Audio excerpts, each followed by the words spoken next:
Hey everybody, welcome back to the channel. I appreciate your time. Thank you for watching. We have a good one today. Before I jump into this court case that has staggered the gun control community, let me tell you about the sponsor of the video. The USCCA, the United States Concealed Carry Association, is a big sponsor of this channel. They're a big friend to myself personally and my family. It's what I use to help my family to cover us. As a member at uscca.com/GNG, you get a ton of education and training that you can utilize, whether you're a brand new gun owner, just purchased your firearm, or someone who's been carrying for decades. There's a ton of information on there that will help you become a better armed citizen. You can also take live fire classes. You can also become a firearms instructor with them. Plus, when you become a member, you get self-defense liability insurance that will be there for you. God forbid you make that decision where you need to protect someone else or yourself. Click the link, check it out. If it's not right for you, you find after becoming a member it's not going to work out, they have a bulletproof money back guarantee as well. Thanks to USCCA for being such a huge friend to me personally and a supporter of the channel. Let's go to one of the biggest anti-gun states in the Union, New Jersey. And this past week, a state appeals court has shocked the gun control world to its core by siding with someone who had a gun and overturning a gun conviction. This is a good one. Hear me out. I have to lay the groundwork on the case and tell you what happened and where we're going to go from here, but it's a good one. So back in 2015, this defendant was in a vehicle that was stopped by the Lawrence, New Jersey Police Department. He was one of the back seat passengers. During the traffic stop, the officer asked the driver to lower the windows because they were very tinted, and it was for officer's safety. He smelled marijuana once he made contact, and he subsequently, with, it says in the reports, with a consent from the driver, searched the vehicle and the occupants, and he found this defendant to have a Beretta in his pants and one bullet in the chamber. Now we're going to take note of that here in a second. He was arrested. At his initial trial, he tried to say, I had this gun to protect myself for several reasons.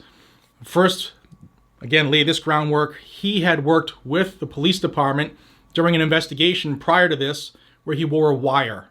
Okay, now I already see people, snitches get stitches. I get all that. But he wore a wire for the police department. Information got out. People realized what had happened, and he has been beaten down twice at different times, not at the same time. He has been beaten down, and he had been shot at. He was in fear for his life. He wanted to move out of state, but because this case had already gone through where he was working with the police, he was on probation, he couldn't leave the state, couldn't move. So he moved his location in another jurisdiction.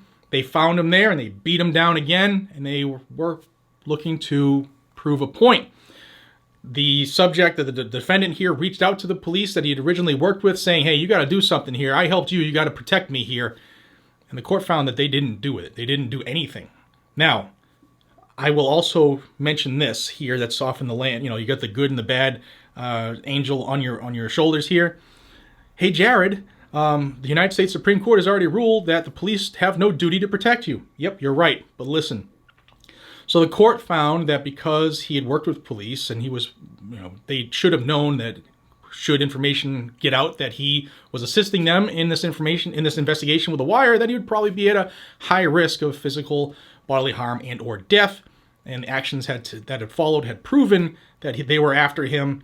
And the judge in the appeals court had a different look than the original trial court judge. Now, in the original trial, the defendant raised the necessity defense. And what the necessity defense is in New Jersey is that the conduct, while normally illegal, was necessary and justified in a limited instance. In this case, carrying a firearm to save his own life. And the original court said, nope, we don't even want to hear that. Well, the appellate court, upon appeal, said he should have been able to do that because he took action to tell the police what was going on, and they didn't take any action to help him. So he should have been able to raise that necessity defense because he needed to protect himself, save his own life. Now, during this initial investigation, their first court case, the trial, when he was telling the court, yeah, I got this gun a couple days prior to it being discovered on me, and I had one bullet in it because if they came after me again, I was going to fire one round and then flee. He wanted to just distract them and run, and the appeals court said, hey, this guy is doing everything he can do, and the police are offering no protection. Here's a snippet from the court case. The defendant was acutely aware that other individuals in the community wanted to hurt or kill him.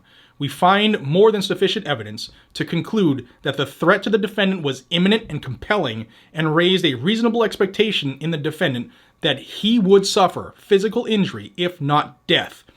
The defendant's plea to law enforcement for assistance went unanswered. He tried to move out of the state to avoid the threat to his life. However, he was unable to do so. Defendant also changed his local residence to avoid encounters with the attackers, which didn't work as he was attacked outside of his new home. The court then said that he was going to face repeated attacks until he was severely hurt and or killed. So, the appeals court overturned his gun possession conviction. And the anti-gunners' heads are blowing up. Because why? Jared, are you saying that everybody should just carry illegally? Well, no, I'm not saying that, obviously. But, free men don't ask permission.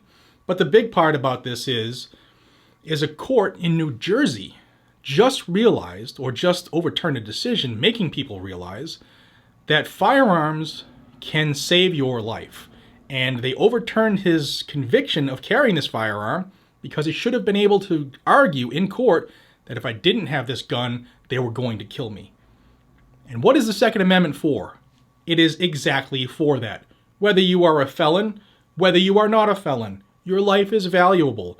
Whether you are black, white, green, brown, purple, you have blue hair, you have no hair, your life is valuable. And the Second Amendment is there for all of us to make sure that, God forbid, we are put into a position when we need to defend ourselves, that our right to keep and bear arms shall not be infringed. Hey, New Jersey court, the State Court of Appeals, good on you. And we're going to see where this case goes from here because I'm very, very interested to see the fallout of this. Now, this just happened. This came down, I think, Tuesday afternoon last week. So let's wait and see. What do you all think down below? The necessity defense. What do you think about him being told, nope, you can't raise that, and an appeals court saying, absolutely, you should be able to raise that because you helped the police, and they helped put you in this position, and they didn't come to your aid? What about the Supreme Court saying police have no duty to protect you? It's different here because they put you, by working with you, with your cooperation, they put you in harm's way. A lot of questions. Let me know what you all think down below. A lot of gray area there. But the important part is this judge got it right. And that's awesome. Till we see each other again, be safe, stay vigilant, and carry a gun to keep you, your friends, your family, your community safe. I will see you on the next one. Subscribe to this channel if you haven't already. There'll be Second Amendment news every single day, often multiple times a day. And if you join this growing freedom family and toggle that bell notification to all notifications, you're supposed to know, YouTube's supposed to tell you when I put out new content or go live. With that said, y'all have a fantastic day. I'll see you on the next one. Take care.